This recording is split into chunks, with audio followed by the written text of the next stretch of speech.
I just witnessed the craziest road rage. Not at me. I'm an angel driver. I'll explain in a second. Welcome back to the channel. My name's Ern. I buy, sell, trade, collect, then grade. They also know me as the Pokemon Center ETB anti-hero.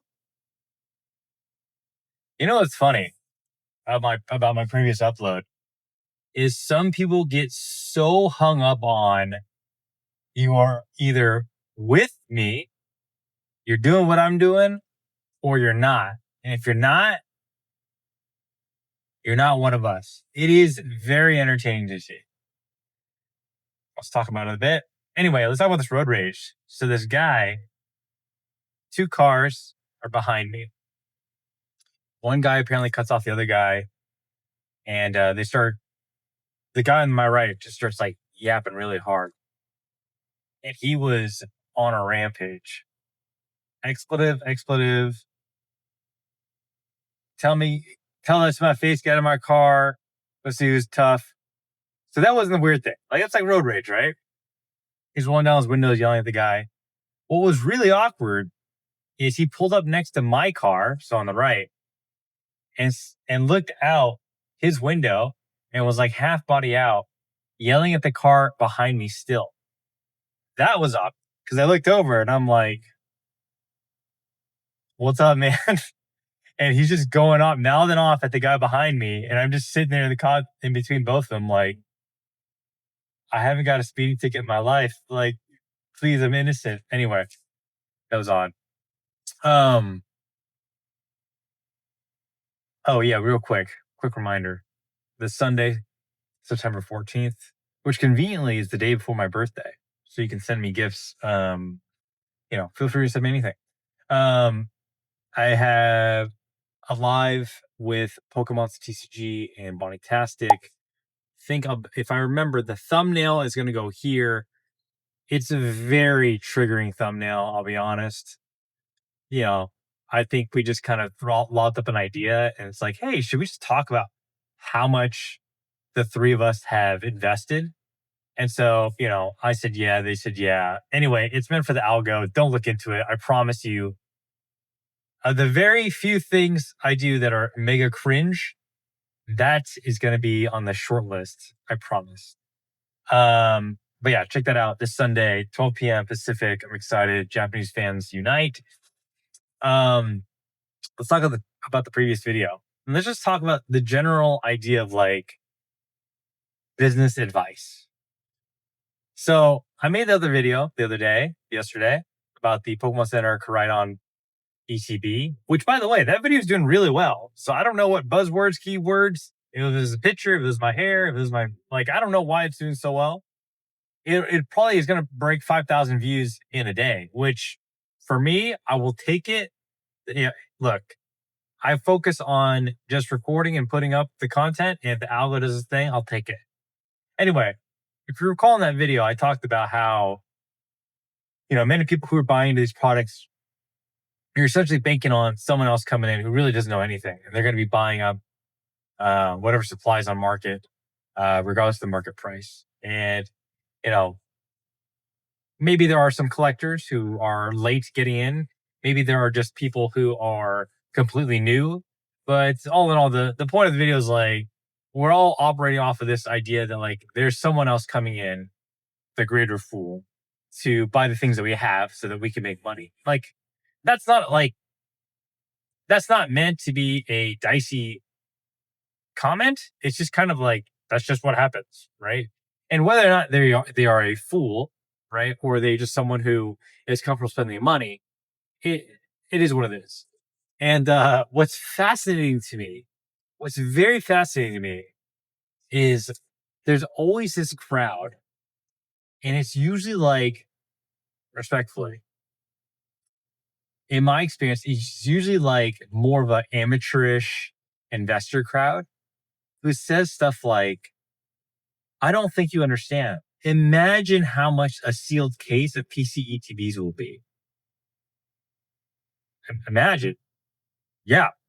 When I was a kid, I imagined that I was going to be a basketball player or like a famous singer or something.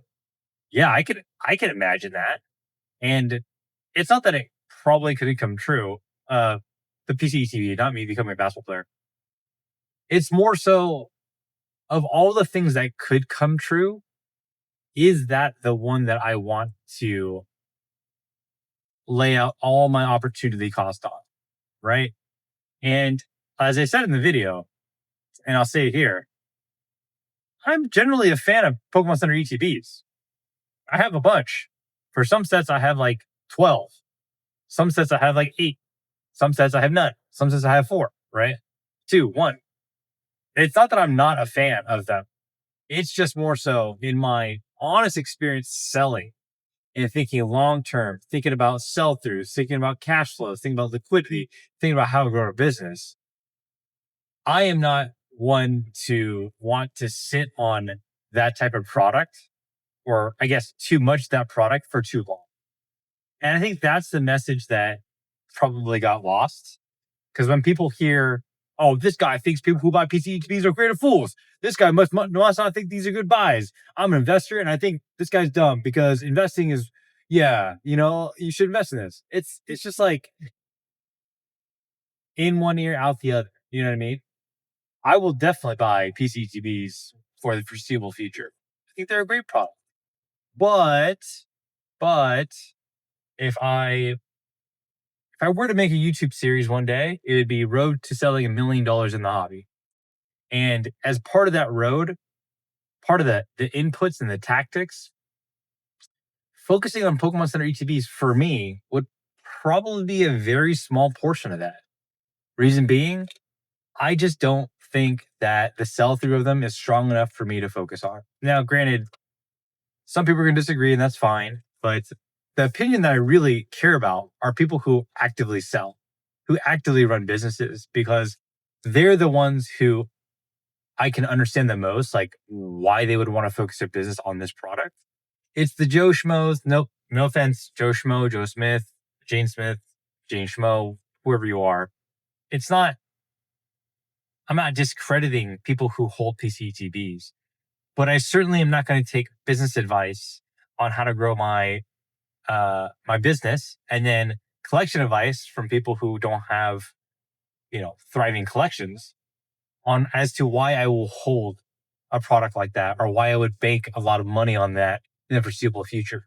And this is exactly why content on YouTube is very, very thoughtless, because what matters is your circumstance, opportunity cost, and what you are willing to sacrifice in order to invest in certain products or acquire certain products, right?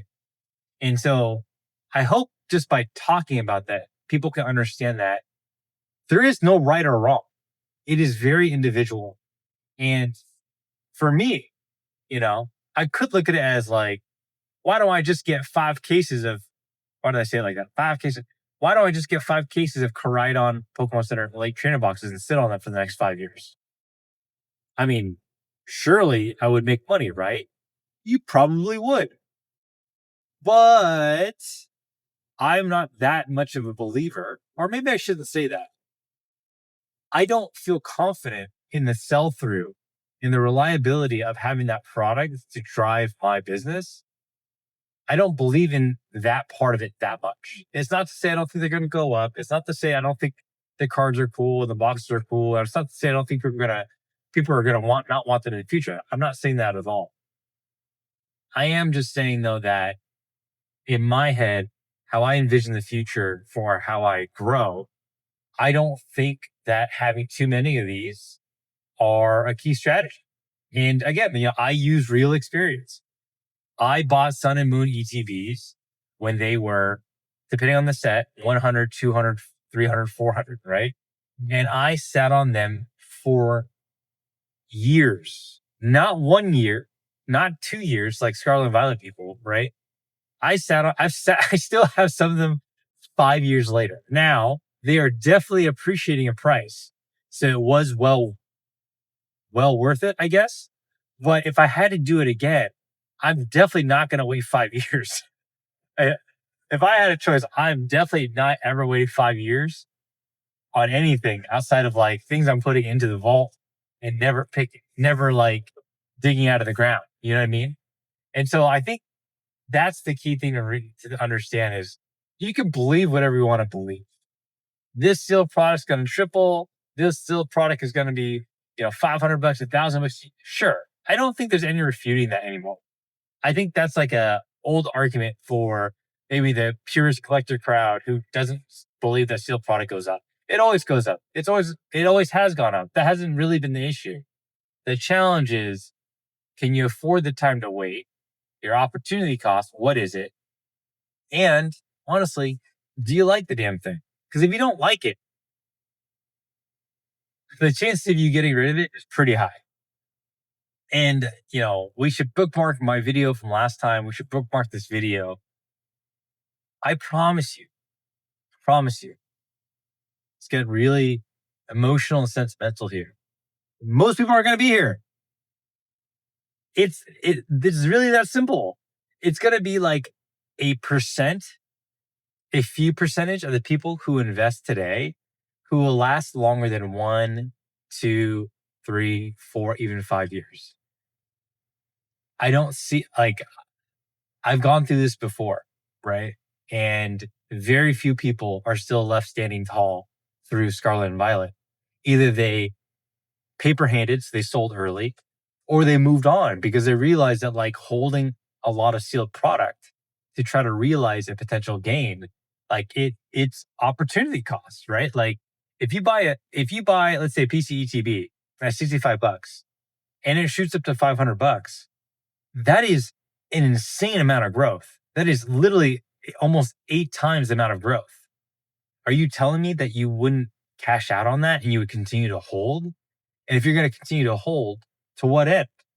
1,000, 2,000? Like everyone has a price, right? Everyone gets to the point where you say, you know what? I think I've made enough. I think I want to realize this. And the key thing to understand, people don't talk about selling enough. They don't talk you don't hear people talking about like, oh, I walked away, I made my profit, I had to get up and get out. All you hear on the YouTube sphere for Pokemon is how much could you make? Or, you sold Sun and Moon? You sold Team Up at 6,500? I did that. It's going for 10K now. Why didn't you hold longer? And it's like, what? If I was a prophet, if I had a crystal ball, yeah. If I had the foresight, yeah. No duh. I sold my Team Up. You could look at it this way. 3 months too early. Instead of 6,500, I could have got 10K. Maybe it was 2 months. 2.5 months. If I knew that, if any of us knew that, I'm pretty sure most of us would say, that seems like a good sell. But the crux of it, at the core of it, you don't know these things. And what's obvious, there's so much role playing on like what is obvious when the people who understand what's obvious are the people who take money off the table, are the people who take profits, are the people who understand that, until you realize what you have, not like understand what you have, but realize the profit, then like you're kind of just playing make-believe fantasy land. I hold steel product and look how much it's going to be. And I can tell you that the general sentiment in the hobby right now from people who really push like hold forever, hold longer, look how much it's going to be. I'm not hearing any of that from like a lot of the experienced people. Truthfully, I don't hear it from like the business owners. I don't hear it from the successful collectors. You know who you hear from? You're probably like looking around. Oh my God, who's he going to say? You hear from amateur investors. You hear it primarily from the new age investor crowd who most people have not even made a single dime on the Pokemon products that they have because they don't understand what it means to sell. They don't understand what it means to roll profit. They don't understand how to grow. All they understand is the fantasy land of where a sealed product could be. And that's the word that they preach. That's the word that they say. That's how they get everyone excited. It is it's very Ponzi Ponzi-esque scheme like. It's like you get everyone to believe the same thing, and then, on the down low, you have like 10 copies, 10 boxes, and you start selling it off one by one as the market goes up. But you're still telling people, yeah, hold, hold, hold, hold. It has to be a $3,000 box, $4,000 box. Believe it or not, that S word, no swearing on this channel, that stuff happens more than you think because there's no accountability in the hobby. And someone can just say stuff like that and people will get excited.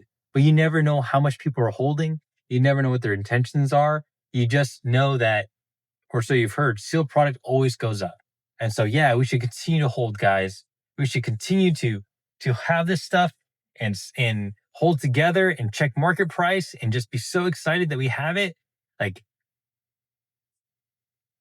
learn to sell. That is the summary of this video. Learn to sell. Stop obsessing over future outcomes that are not happening. And honestly, I would say, look at people who are successful in the hobby. And I don't mean content creators, right? There's like a lot of these investment channels who talk about how much they hold. And my biggest gripe is it's very easy to spend money. So like, tell me, what have you done over the last few years to like realize profit? And I'm not saying it's about how much money you've made, but it is about the general idea that like, is this person actually experienced enough to understand how to walk away, how to buy other things, how to roll profit, those sorts of things. And, let's go into, I want to talk a little bit about the content that I watch. I watch a bunch of different channels, from core collectors to investors to business owners. And, I watch all of them for different reasons. I'll start with the investment content, for example.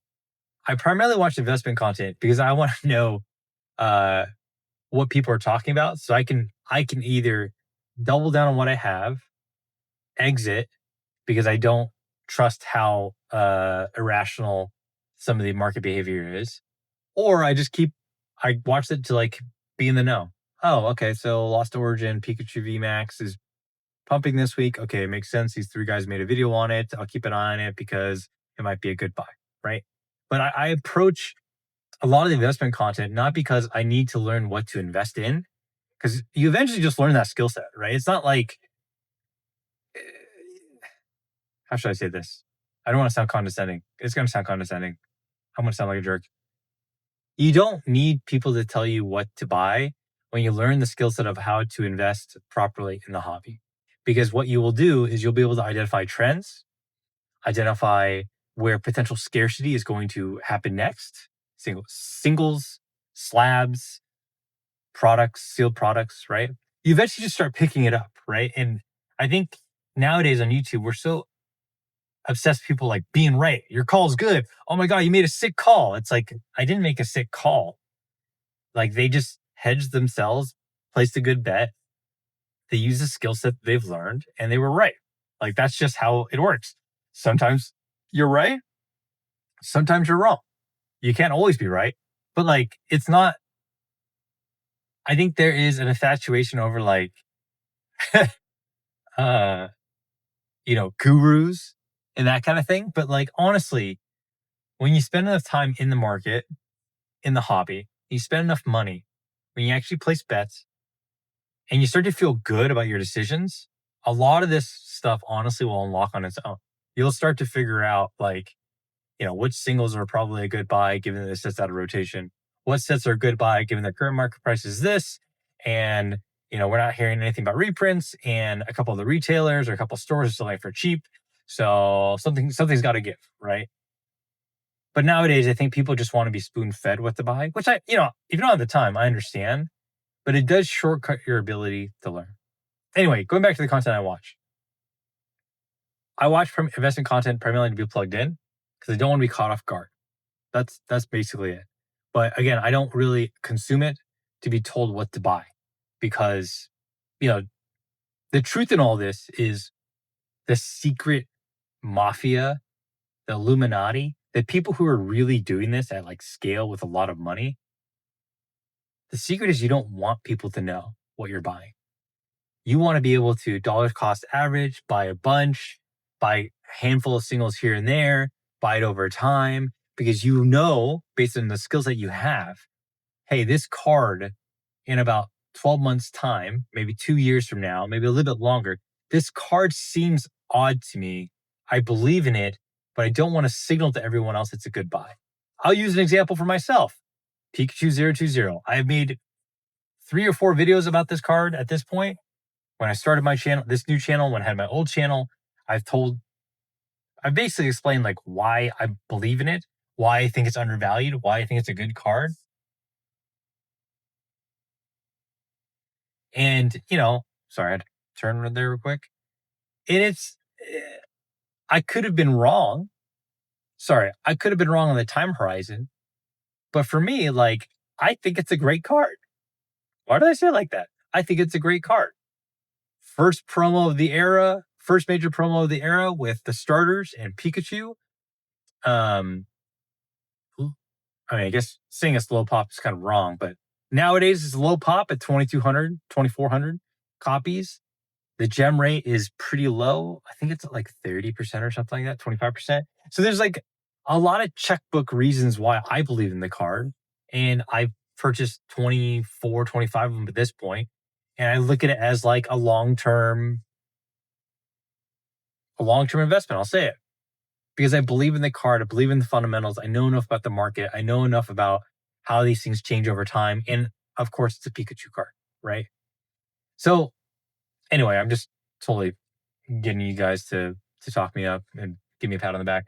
I want to talk about the core content that I actually watch, and maybe I'll shed some light into who I watch, and that is business owners. Business owners who own local card shops, business owners who sell online, business owners who run streaming operations. And the reason why I would say I watch them the most is because they have the most to lose in the hobby. And I mean, look, literally, right? Like day-to-day operation, you have to figure out like how do you run this business? How do you generate cash flow? How do you figure out what things to buy and to sell? How do you scale your operation? Like they literally have the most to lose. And the difference between talking to a business owner and a amateur investor is a lot of the amateur investor types are people from that crowd. They have nothing to lose. They're literally there and they're just throwing on money and they're buying things here and there. And sorry, I shouldn't say they have nothing to lose. What they have to lose is their investment. So they're kind of like incentivized to like tell you how great investments are because a lot of the individuals are buying things in the market. So it's like, it's kind of this weird conflict of interest because it's like they're talking about investment, they're producing investment communities, but at the same time, they're trying to make sure that their investments do well. And so like, it's weird, like, it's this weird dynamic because they are incentivized to make sure that everything they say comes true. Anyway, I don't want to talk about that. Business owners. Business owners have, from what I've seen, the most realistic perspective on the hobby. And let alone like some of them do organized play. Some of them run tournaments. Some of them talk to players. Some of them talk to parents. Some of them talk to kids. Some of them talk to, the list goes on and on and on. They are the most engaged individuals in the hobby because at a fundamental level, like they interact with the consumers. You and I, investors and collectors, like we are a small part of the hobby, but the people who run businesses, they're at the center point, right? You imagine someone who's running a streaming operation. They talk to hundreds, if not thousands of customers a day. You imagine someone who runs a local game store, right? They probably talk to hundreds of people a week of all different types of backgrounds. And so I like to watch their content because I know that the advice they put out, it really is about optimizing how do they continue to be successful in their business.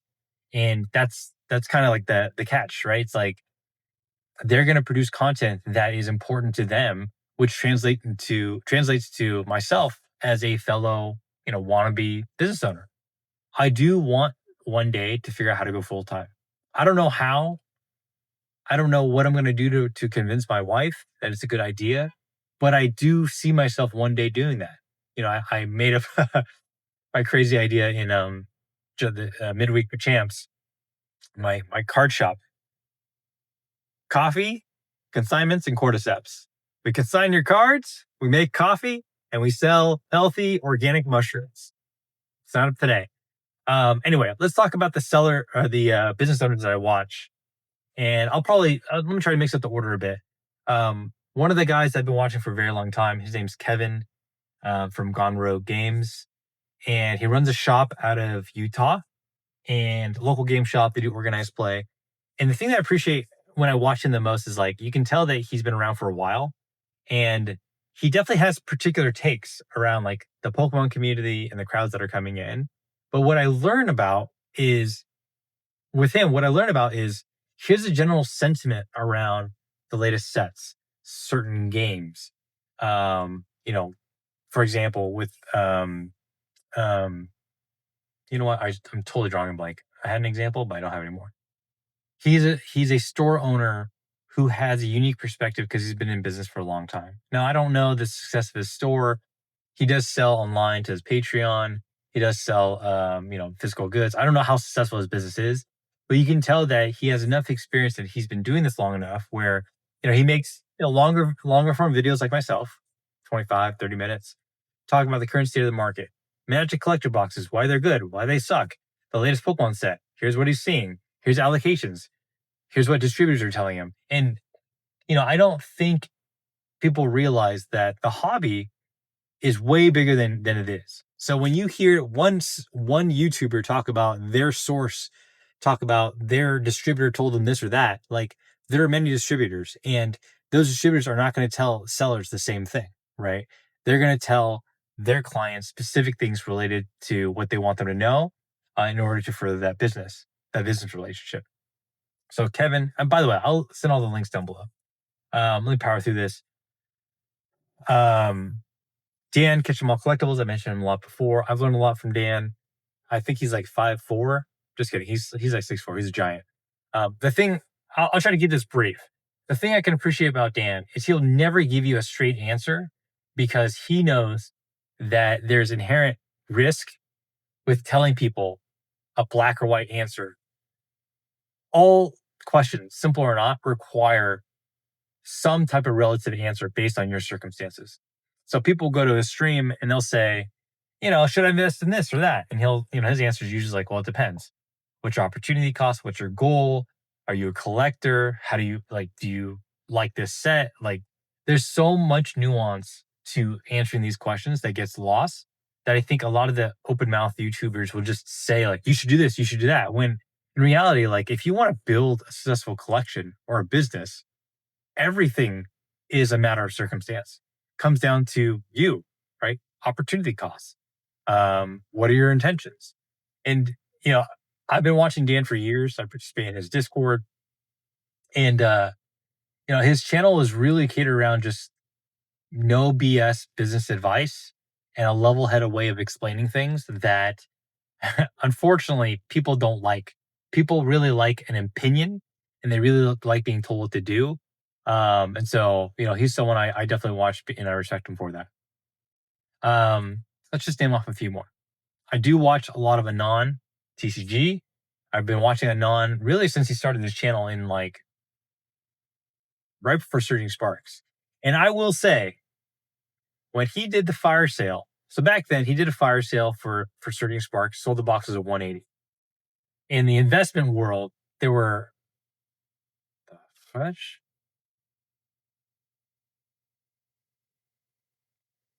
Sorry, four-way stop. Investment world, there are a lot of people on YouTube who gave him a lot of flack. Who's this new guy? Who's this new store owner? They don't know how to run a business. Why would you sell 180? Because Surging Sparks at the time was going for like 200, 230, right? And I remember watching him because, when I watch someone like Anon, you can tell he more or less knows what he's talking about because he's actually doing the work. And that's something I can appreciate.